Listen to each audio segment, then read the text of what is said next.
Bonjour à toutes et à tous, on démarre ce tour de la presse sportive avec le tirage au sort de l'Europa League qui avait lieu hier après-midi à Istanbul. 3 clubs français étaient concernés et le moins que l'on puisse dire c'est que la partie ne sera pas aisée. Malgré son statut de tête de série, l'AS Monaco a tiré du costaud, comme le souligne Monaco Matin. Il y aura d'abord le PSV Eindhoven, un habitué des joutes européennes aussi bien en C1 qu'en C3.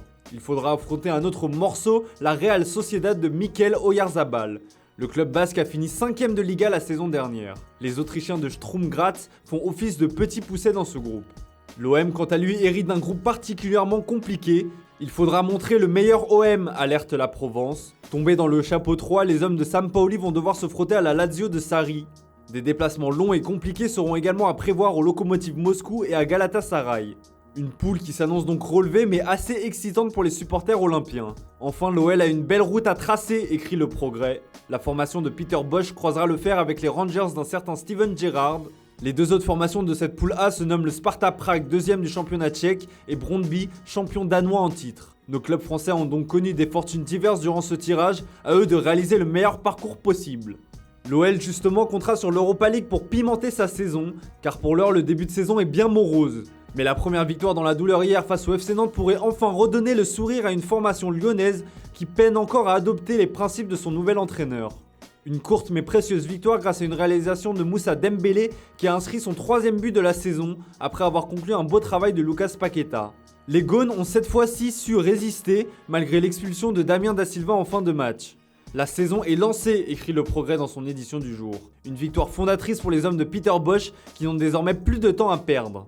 On file désormais dans le royaume où Sa Majesté Cristiano Ronaldo a fait son grand retour à Manchester United. Une information qui enchante tous les tabloïds anglais en ce samedi matin. Welcome back son, peut-on apercevoir sur la une du Manchester Evening News.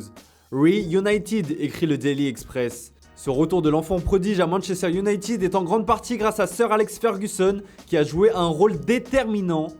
Alors que le Portugais était annoncé à Manchester City, ces derniers se sont fait doubler par les Red Devils qui n'auraient pas accepté de voir leur enfant chéri filer chez l'ennemi sans broncher. Un comeback retentissant qui fait également la une de Marca en Espagne ou encore d'Abola dans son pays. 12 ans après, Cristiano Ronaldo retrouve donc le théâtre des rêves.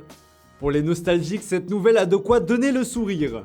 Si outre-Manche on célèbre cette grande nouvelle, l'heure est au deuil en Italie. Un pape est mort, écrit froidement le Corriere dello Sport. Pour le Quotidiano Sportivo, c'est un adieu dans le gel total. Si les rumeurs des envies de départ de CR7 ne datent pas d'hier, les supporters de la vieille dame sont bien évidemment encore sous le choc, tant ce dossier a été conclu rapidement. Et les 30 millions d'euros récupérés dans l'opération ne consoleront pas ces derniers, ni le message d'adieu de l'intéressé. Aujourd'hui, je quitte un club incroyable, le plus grand d'Italie et sûrement l'un des plus grands d'Europe. J'ai donné mon cœur et mon âme pour la Juventus et j'aimerais toujours la ville de Turin jusqu'à mes derniers jours, a-t-il notamment écrit sur ses réseaux sociaux.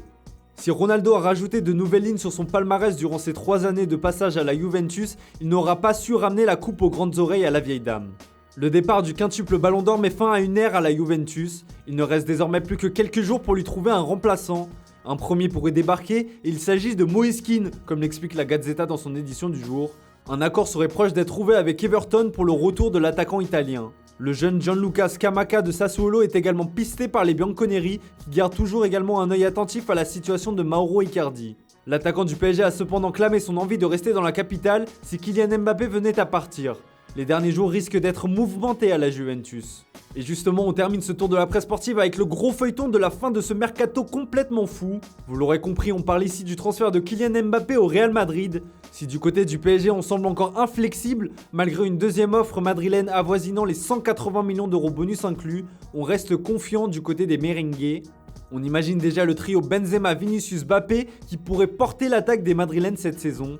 Un Madrid de luxe, résume As. Preuve de l'optimisme qui règne, la formation entraînée par Carlo Ancelotti aurait déjà fixé une date de présentation pour le crack français. Ce serait pour le 10 septembre prochain. Le numéro 5, celui porté par Zinedine Zidane à l'époque, lui serait également réservé. Tout semble donc être prêt pour accueillir en grande pompe le champion du monde français. Voilà, c'est tout pour aujourd'hui, bonne journée à tous, on se retrouve dès demain pour une nouvelle vidéo sur Foot Mercato.